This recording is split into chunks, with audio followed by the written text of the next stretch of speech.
அன்பு நேயர்களே, ஜூன் மாத ராசி பலன்கள். ஜூன் மாதம் குரு பெயர்ச்சி நடைபெற்று அடுத்து வரக்கூடிய முதல் மாதம் இந்த ஜூன் மாதம். போன மாதம் மே மாதம் 1ஆம் தேதி அன்றைய தினம் குரு பெயர்ச்சி அற்புதமான முறையில் உலகம் முழுவதும், இந்த பிரபஞ்சத்திற்கே ஒரு நன்மை செய்யக்கூடிய ஒரு பெயர்ச்சியாக, இந்த உலகத்துக்கு நாம் வாழக்கூடிய இந்த பூமிங்கிற அந்த பூமி பந்திற்கே கூட அந்த குரு பெயர்ச்சி அவ்வளவு ஒரு நன்மை ஆகியனால தான் உலகம் முழுவதும் வாழக்கூடிய என் அன்பு பக்தர்களே, அந்த குரு பெயர்ச்சி விழா அவ்வளோ சிறப்பாக நடைபெற்றது. உலகம் முழுவதும் வாழக்கூடிய என்னுடைய அன்பு பக்தர்கள் எல்லாரும் அந்த குரு பெயர்ச்சி யாகத்திலே பங்கு கொண்டீர்கள், கலந்துட்டீங்க. ரொம்ப ரொம்ப சந்தோஷம். ரொம்ப சிறப்பான முறையில் அந்த குரு பெயர்ச்சி நடைபெற்று அதுக்கு அடுத்து வரக்கூடிய முதல் மாதம் ஜூன் மாதம். இந்த ஜூன் மாதத்தில் நிறைய மாற்றங்கள் நிகழப்போகுது. கிரக அமைப்புகளை பொறுத்தவரையிலே ஆதித்யாதி நவகிரகங்களிலே முதன்மையான கிரகம், தலைமை பொறுப்பேற்கக்கூடிய சூரியன் 15 நாட்கள் எங்கே இருக்க போகிறாருனாக்கா ரிஷபத்தில் சூரியனோடு இணைகிறார். ஜூன் மாதம் 15 தேதி வரையிலுமே கூட சூரிய பகவான் குரு சூரியன் தொடர்பு. அந்த குரு சூரியன் தொடர்பு இருக்கின்ற காரணத்தினாலே இப்போ நிறைய நம்ம இப்போ பாரத தேசம்னு எடுத்துக்கிட்டாக்கா அரசியல் நம்ம பேசுவோம். ரிசல்ட்டெல்லாம் வரப்போகுது. ஜூன் மாதம் 4ஆம் தேதி ரிசல்ட்டுன்னு சொல்லியிருக்காரு. அப்போது நிறைய மாறுபட்ட ரிசல்ட்டுகள்லாம் நம்ம அங்கே எதிர்பார்க்கலாம். காரணம் என்னன்னு கேட்டிங்கனாக்கா, காலப்புரட்டுக்கு 5ஆம் அதிபதி நவகிரகங்களுக்கு தலைவனாக இருக்கக்கூடிய சூரியன் முழு சுபராக இருக்கக்கூடிய குருவோடு இணைகிறார். நிறைய நல்லது நடக்க போகுது. நன்மையான விஷயங்கள் எல்லாம் இந்த ஊருக்கும் இந்த உலகத்திற்கும் இந்த நாட்டிற்கும் எதெல்லாம் நன்மைகளோ அதற்கு ஏற்ப, ஏன்னா குருவானவர் முழு சுபராக விளங்குகிறார். சூரியன் ஒழுக்கத்திற்கெல்லாம் ஒழுக்கம், டிசிப்ளின்னா அவர் தான், மிலிட்ரி டிசிப்ளின்னு சொல்லுவாங்க. அதே போல் இந்த குரு சூரியன் தொடர்பு இந்த ஜூன் மாதம் ஒரு தனி சிறப்பு. அதே போல் குருவுக்கு வீடு கொடுத்த சுக்கிரன், அவரும் ரிஷபராசியில் குருவோடு இணைகிறார். அது ஒரு கூடுதல் சிறப்பு. அதே போல் கலைகளுக்கெல்லாம் வித்யாகாரகன் என்று சொல்லக்கூடிய புதன் பகவான், அவரும் குருவோடு இணைகிறார். அப்போ இங்கே 4 கிரகங்கள் அல்லது 3 கிரகங்கள் குருவோடு இணைகின்றன. சூரியன், புதன், சுக்கிரன், இயற்கை சுபர்கள் எல்லாம் ஒன்று சேர்கிறார்கள். இப்படி கூட சொல்லலாம். ஜோதிடத்தை நம்ம அப்படியே மாற்றி கூட பேசலாம். இயற்கை சுபர்கள் எல்லாம் யாரு? சூரியன், குரு, சுக்கிரன், புதன், சுபர்கள் எல்லாம் ஒன்று, நல்லவங்க எல்லாம் ஒன்று சேர்றாங்க. ரொம்ப நாளைக்கு பிறகு ஒரு நல்லது நடக்க போகுது. நல்லவர்கள் எல்லாம் ஒன்று இணைகிறார்கள். அப்போ அங்கே அந்த இடத்துல என்ன நடக்கும்? யாருக்கு எப்படி நன்மை செய்யலாம் அப்படிங்கிற பற்றின டிஸ்கஷன் தான் நடக்கும். ஒரு 4 கெட்டவங்க சேர்ந்தா என்ன செய்வாங்க? அப்படி பண்ணலாமா, அந்த வீட்டு அடிக்கலாமா, இது உடைக்கலாமா, அடிக்கலாமா, அப்படி தான் பேசுவாங்க. அது தீய கிரகங்கள். அப்போ 4 நல்லவர்கள் சேர்கின்ற பொழுது இந்த நாட்டுக்கு நம்ம என்ன பண்ணலாம், நல்லது பண்ணலாமா அப்படிங்கிற மாதிரி சுபர்கள் எல்லாம் ஒன்று சேர்கிறார்கள். அதுவும் காலபுருஷனுக்கு 2வது வீட்டில் முக்கியமான தனகாரகன் என்று சொல்லக்கூடிய குருவும் சுக்கிரனும் இணைகிறார்கள். பொருளாதாரம் சிறப்பானதாக இருக்கும். யாராக இருந்தாலும் சரிதான், நீங்கள் யாராக இருந்தாலும் கவலை இல்லை, பொருளாதாரம் சிறப்பானதாக இருக்கும். இந்த நாட்டின் வளர்ச்சி அதிகரிக்க போகுது. உண்மையான முன்னேற்றம் வரப்போகுது. அதே போல உங்களுக்கு ராகுவும் கேதுவும் எப்பொழுதும் போல மீனம் மற்றும் கன்னி ராசியிலே அமைந்திருக்கிறார்கள். அந்த கேதுவுக்கும் ராகுவுக்கும் கூட குருவுடைய பார்வை கிடைக்குது. இந்த குரு ராகுவால் நீங்கள் ரொம்ப கஷ்டப்பட்டு இருப்பீங்க அப்படின்னு சொன்னால் இனிமே அந்த கவலை வேண்டாம். இந்த குரு பார்க்க அவங்க 2 பேரும் கொஞ்சம் கண்ட்ரோலில் வருவாங்க. அதே போல் சனி பகவான் கும்பராசியிலிருந்து ஆட்சி வளம் பெறுகிறார். அப்போ இந்த கிரக அமைப்புகளை வைத்து பார்க்கின்ற பொழுது உங்கள் ராசிக்கு எப்படி இருக்கு, உங்களுடைய வேலைக்கு எப்படி இருக்கு, உங்களுடைய தொழில் உத்தியோகங்கள் எப்படி இருக்கு, உங்களுடைய வருமானம் எப்படி இருக்கு அப்படின்னு பார்க்கலாம். வாருங்கள். அன்பார்ந்த மீனராசி அன்பர்களே, மீனராசி அன்பர்களே, இதோ இந்த ஜூன் மாதம் நாம் ஆரம்பத்தில் பார்த்தோம், கிரக சேர்க்கைகள் பார்த்தோம், கிரக பெயர்ச்சிகள் பார்த்தோம். உங்கள் ராசிநாதன் 3வது வீடுன்னு சொல்லக்கூடிய ரிஷபத்தில் உட்கார்ந்துருக்காரு. ராசிக்கு 6ஆம் அதிபதி சூரியன், அதே போல் 3-8 கூடிய சுக்கிரன் மற்றும் 4-7 கூடிய புதன். அப்போ 4, 6, 7, 8, 3 இது எல்லாமே அசுபஸ்தானங்கள் தான். அப்போது நான் ஆரம்பத்தில் சொன்ன சுபர்கள் எல்லாம் ஒன்று கூடி பேசினாங்கன்னா அந்த இடத்துல என்ன இருக்கும், 4 பெரியவங்க கூடி ஒரு 4 பேர் கலகலன்னு பேசிக்கிட்டு இருந்தாங்கன்னா அந்த இடம் ரொம்ப சுபிக்ஷமாக இருக்கும். அந்த இடத்துல கோவிலை கட்டிலாம்பா, அங்கே 2 பாலத்தை போட்டலாம், எங்களை ஜனங்களை இங்கே உட்கார வைக்கல, இந்த இடத்துல அன்னதானம் பண்ணலாம், பாக்கத்தட்டு இருக்கணும், அதில் குடிக்க தண்ணி கொடுக்கணும், இப்படி சுபமாக பேசுவாங்க. ஒரு 4 பெரியவங்க சேர்றாங்க, என்னப்பா இன்னும் பொண்ணு கல்யாணம் பண்ணலையா நீ, அப்படி சுப நிகழ்ச்சியாக பேசுவாங்க. அசுபர்கள் ஒன்று கூடும்போது என்ன ஆகும் அப்படின்னாக்கா, அவன் இன்னும் வரவே இல்லையா, வரட்டான், வந்தா வச்சு உற்றாத பண்ணியவனை கேட்கணும் பண்ணியவனை அப்படின்னு வார்த்தைகளே மாறுவாங்க. அந்த மாதிரி மீன ராசி என்பவர்களே இந்த ஜூன் மாதத்தை பொறுத்தவரையில் அசுபர்கள் எல்லாம் 3ஆம் பாவம் என்று சொல்லக்கூடிய அரை அசுபஸ்தானத்திலே மறைவு ஸ்தானத்திலே மறைந்திருக்கிறார்கள். ஆனால் அவங்க என்ன வேணாலும் சதி பண்ணட்டும், கவலையே படாதீங்க மீனராசி அன்பர்களே, உங்களுக்கு உறுதுணையாக குரு இருக்கிறார். இதை நான் கொஞ்சம் அழுத்தம் திருத்தமாக சொல்லணும். காரணம் என்னன்னு கேட்டிங்கனாக்கா, மீனராசி என்பர்களே குரு இருக்க உங்களுக்கு எந்த பயமும் கிடையாது. குரு இருக்க கோடி நன்மை. குரு பகவான் இருக்கிற வரையிலும் உங்களுக்கு எந்த பிரச்சனையும் கிடையாது. காரணம் என்னன்னு கேட்டிங்கனாக்கா, குரு பகவானை பொறுத்தவரையில் 3ஆம் இடத்துல போய் அவர் உட்கார்ந்தாலும் 3இல் மறைந்தாலும் இந்த நான் சொன்ன 3, 4, 7, 6, 8 இந்த பாவ அதிபதிகள் கூட சேர்ந்தாலும் நிச்சயமாக குரு கிடமாட்டார். அப்போது இந்த ஜூன் மாதத்தை பொறுத்தவரையில் மீனராசி என்பர்களே உங்களுக்கு பிரச்சனை வரா மாதிரி இருக்கும், அல்லது ஒரு பிரச்சனை உங்களுக்கு பெரிய பயத்தை கொடுக்கும்.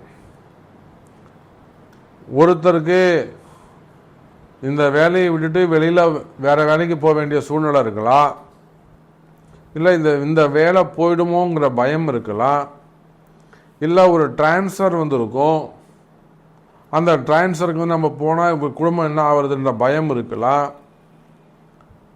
அல்லது உடல்நிலை ஆரோக்கியத்தில் ஒரு சில பிரச்சனைகள் ஏற்பட்டிருக்கலாம், புதுசாக உடல்நிலை ஆரோக்கியம் கொஞ்சம் பிரச்சனை ஏற்பட்டிருக்கலாம், அல்லது ஏதேனும் வம்பு வழக்குகள், கோர்ட்டு கேஸு வம்பு வழக்கு ஏதானும் ஒன்று பழைய கேஸாக இருக்கலாம், அல்லது கொஞ்சம் நாள்பட்டதாக கூட இருக்கலாம், புதுசாக ஏதாவது எதிரிகள் ஆரம்பிச்சிருக்கலாம். அதே போல் எதிரிகளுடைய தொந்தரவுகளாக இருக்கலாம். வேலை செய்கிற இடத்துல, தொழில் செய்கிற இடத்துல, உத்தியோகம் பண்ணுற இடத்துல எதிரிகள் கூட வேலை செய்கிறவங்களை போட்டு கொடுக்கலாம். உங்களுக்கு அடிமை தொழில் செய்யக்கூடியவன், உங்களுக்கு கட்டுப்பட்டு கீழே வேலை செய்யக்கூடியவனால பிரச்சனை வரலாம். அல்லது உங்கள்கிட்ட வேலை செய்யக்கூடியவங்க, உத்தியோகம் பண்ணக்கூடியவங்க, வேலையாட்கள், சனின்னு சொல்லக்கூடிய வேலையாட்கள், அவனுங்க ஏதாவது பிரச்சனை, ஏதாவது ஒரு திருட்டு, வேறு ஏதாவது ஒரு மிஸ்டேக் பண்ணியிருக்கலாம். இதெல்லாம் பார்க்கும்போது ரத்தம் கொதிக்கும். அதே போல் மறைமுகமான பிரச்சனைகள், ஒரு சில மீனராசி என்பர்களுக்கு பிரச்சனை இருக்கும், ஆனால் அவங்களுக்கு எதுதான் பிரச்சனை கண்டுபிடிக்க முடியாது. எதனால் இந்த பிரச்சனை வருதுன்னு அவங்களால கண்டுபிடிக்க முடியாது. அந்த மாதிரியான பிரச்சனைகளாக இருக்கலாம்.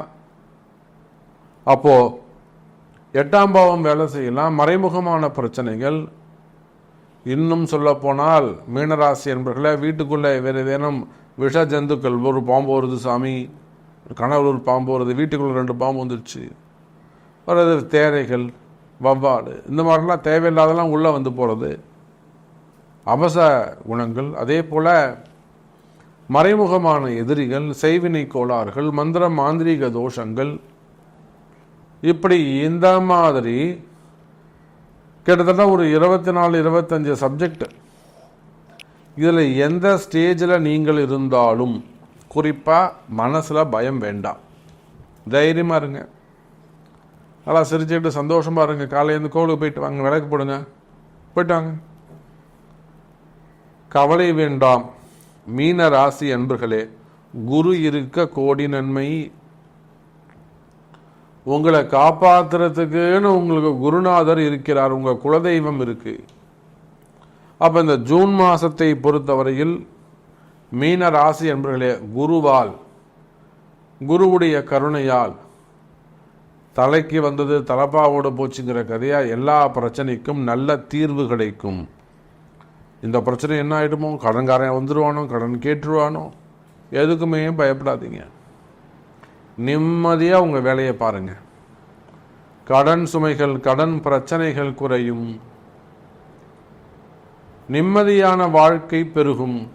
நிலையான மகிழ்ச்சியான அது ஸ்மைலிங் ஃபேஸோட, அதுவும் குறிப்பாக குடும்ப பெண்களுக்கு குடும்ப பிரச்சனைகள் குறையும். கணவனோட சண்டை போட்டுக்கிறது, எனக்கு இப்போ தான் சாமி கண்டுபிடிச்சி எங்கள் வீட்டுக்காரர் இப்படி பண்ணுறார் சாமி, எனக்கு இப்படி பண்ணிட்டார் சாமி, இப்படி இதுதான் சொல்கிறார் சாமி, அது நீயே கொஞ்சம் காம்ப்ரமைஸ் பண்ணு, நீயே உள்ளே போய் பேசு, என்னையே சொல்கிறார் சாமி. குடும்பத்தில் இருக்கக்கூடிய பிரச்சனைகள் அதெல்லாம் குறைவதற்கான நல்ல தீர்வு கிடைப்பதற்கு வாய்ப்புகள் உண்டு. அதே போல் வம்பு வழக்கு இருக்கா, கோர்ட்டு கேஸ் இருக்கா, இடப்பிரச்சனைகள் இருக்கா, சொத்து பிரச்சனைகள் இருக்கா, கடன் பிரச்சனைகள் இருக்கா, அல்லது உத்தியோகம் சம்பந்தமாக துறை ரீதியான நடவடிக்கைகள் இருக்கா, ஒரு சஸ்பெண்டில் இருக்கீங்களா, அதெல்லாம் கூட அந்த வம்பு வழக்கெல்லாம் உங்களுக்கு ஃபேவரபுளாக வரா மாதிரி செய்ய முடியும். ஒரு பெரிய சஸ்பெண்டில் இருக்கார், ஒரு அதிகாரி கையெழுத்தே போட மாட்டார் சாமி, அவனுக்கு நான் கொடுக்கவே மாட்டேங்கிறார், வாராகி நினைச்சா உங்களுக்கு கொடுத்துருவாங்க. வாராகி நினைச்சா அவன் கொடுத்துருவான், உங்களுக்கு கொடுக்க வச்சிடலாம் உங்களுக்கு. அப்போ காரிய தடைகள், செயல் தடைகள், தொழில் தடைகள், உத்தியோக தடைகள், முன்னேற்ற தடைகள் இருக்குமேயானால் கவலை வேண்டாம். மீனராசி என்பர்களே, இந்த மாதம் அது நல்லபடியாக நடக்கும். வாராகி இருக்கிறாள். அப்போ அதுக்குரிய வழிபாடுகள் மிக மிக முக்கியம். மீன ராசி அன்பர்களே,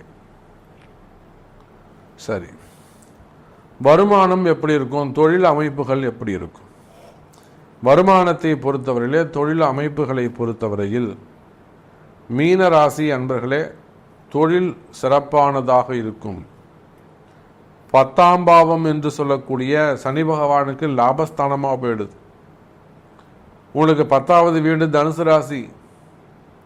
தொழில் அமைப்புகள் சிறப்பானதாக இருக்கும். தொழிலில் நல்ல முன்னேற்றங்கள் இருக்கும். அதுவும் குறிப்பாக அரசாங்கம் சார்ந்த தொழில் செய்யக்கூடியவர்கள், டெண்டர் பிஸ்னஸ் பண்ணக்கூடியவங்க, கனிம வளங்கள், அதை கொஞ்சம் பர்மிஷன் எடுத்து பண்ணுறவங்க, சைடில் பண்ணுறவங்க, அரசியலை சார்ந்தவர்கள், அப்போ இந்த கவர்மெண்ட் ரிலேட்டடாக யாரெல்லாம் பிஸ்னஸ் பண்ணுறீங்களோ அவங்க எல்லாருக்குமே சிறப்பானதாக இருக்கும். அதே போல் கவர்மெண்ட் உத்தியோகம் செய்யக்கூடியவர்கள், அரசு அதிகாரிகள், அவங்களுக்கும் இந்த ஜூன் மாதம் சிறப்பான முறையில் அமையப்போகுது. அரசு அதிகாரிகளுக்கெல்லாம் உங்களுக்கு இருக்கக்கூடிய பிரச்சனைகள் எல்லாம் குறையும். அது குடும்பமாக இருக்கலாம், வேலை செய்கிற இடமா இருக்கலாம், உத்தியோகமாக இருக்கலாம், இதெல்லாம் முன்னேற்றமாக இருக்கும்.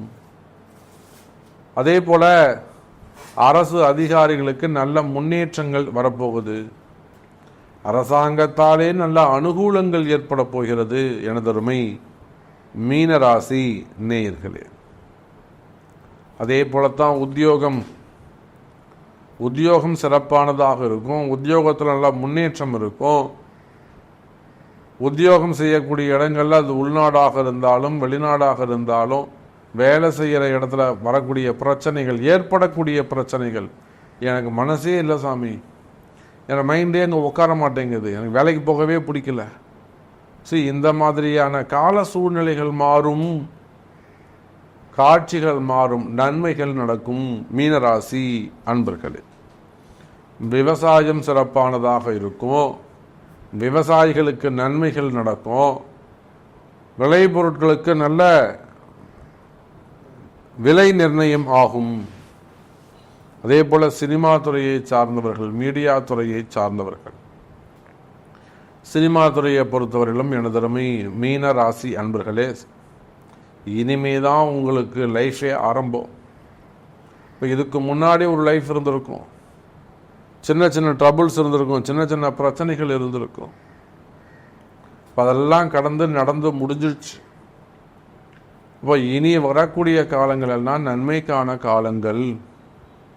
அப்போ சினிமா துறையாக இருக்கலாம், சின்ன துறையாக இருக்கலாம், செய்தித்துறையாக இருக்கலாம், பத்திரிகை நண்பர்களாக இருக்கலாம், சோசியல் மீடியாவாக இருக்கலாம், குறிப்பாக கலைத்துறையை சார்ந்தவர்கள் யாராக இருந்தாலும் மீனராசி என்பர்களே, தொழில் வாய்ப்புகள் பெருகும், வருமானங்கள் அதிகரிக்கும், தொழில் முன்னேற்றங்கள் சிறப்பானதாக இருக்கும். கவலை வேண்டாம் மீனராசி அன்பர்களே. அதுக்கு அடுத்தபடியாக பார்த்தீங்கன்னாக்கா திருமணத்தை பொறுத்த வரையில் இந்த மாதம் ஜூன் மாதம் திருமணங்களுக்கு, வைகாசி மாதம் ஆனி மாதம் தாராளமாக திருமணம் பண்ணலாம்.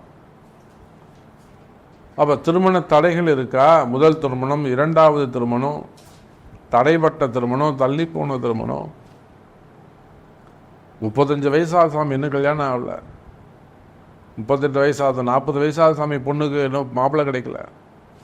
இதெல்லாம் ஜாதக கோளாறு இல்லை, உங்கள்கிட்டயே சில கோளாறுகள் இருக்குது. எனக்கு அப்படி தான் இருக்கணும், எனக்கு இப்படி தான் இருக்கணும், சில அந்த மாதிரி கிரகம் என்ன சொல்லுதோ, ஜாதகம் என்ன சொல்லுதோ அதை தான் நீங்கள் செய்யணும். உங்கள் இஷ்டத்துக்கு கல்யாணம் நடக்காது, உங்கள் இஷ்டத்துக்கு மாப்பிள்ளை கிடைக்க மாட்டாங்க. ஜாதகம் என்ன சொல்லுதோ அதை தான் நீங்கள் கேட்கணும்.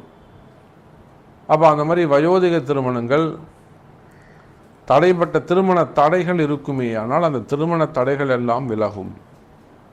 எல்லாவற்றுக்கும் மேலே குழந்தை பாக்கியம். குழந்தை பாக்கியத்தை பொறுத்தவரையிலே மீனராசி என்பவர்களே இந்த மாதம் அதி அற்புதமான மாதமாக அமைகிறது. நீண்ட வருடங்களாக 6 வருஷம் 8 வருஷம் 10 வருஷம் ஆகுது, குழந்தை பாக்கியமே இல்லை. கவலை வேண்டாம் மீன ராசி என்பவர்களே, குழந்தை பாக்கியம் கிட்டும். என்ன, அது 2 பேரும் சம்மந்தப்பட்ட கேள்வி. கணவன் மனைவி 2 பேரும் வரணும், அதான் விஷயம். இப்போ 2 பேரோட ஜாதகமும் அங்கே பார்க்கணும். அதை பார்த்து அதுக்கு உரிய பரிகாரங்கள், பிராயச்சித்தங்கள் செய்வீர்களே ஆனால் குழந்தை பாக்கியம் உண்டு. இன்னும் நிறைய விஷயங்கள் சொல்லிக்கிட்டே போகலாம், நிறைய கேள்விகள் இருக்கும். இவ்வளோ நேரம் பேசுறீங்களா சாமி, நான் இதை சொல்லணுமே, நீங்கள் இது சொல்லாமலே போனீங்களே அப்படிங்கிற மாதிரி உங்கள்கிட்ட கேள்விகள் இருக்கலாம். உங்களுடைய கேள்விகள் எதுவாக இருந்தாலும் உங்கள் பிறப்பு ஜாதகத்தை கொண்டு வாருங்கள் என்பதை தெரிவித்துக்கொண்டு மீண்டும் வேறொரு அற்புதமான பதிவில் சந்திக்கிறேன். நன்றி, நமச்சிவாயம். ஜெய் வராகி, ஜெய் ஜெய் வராகி.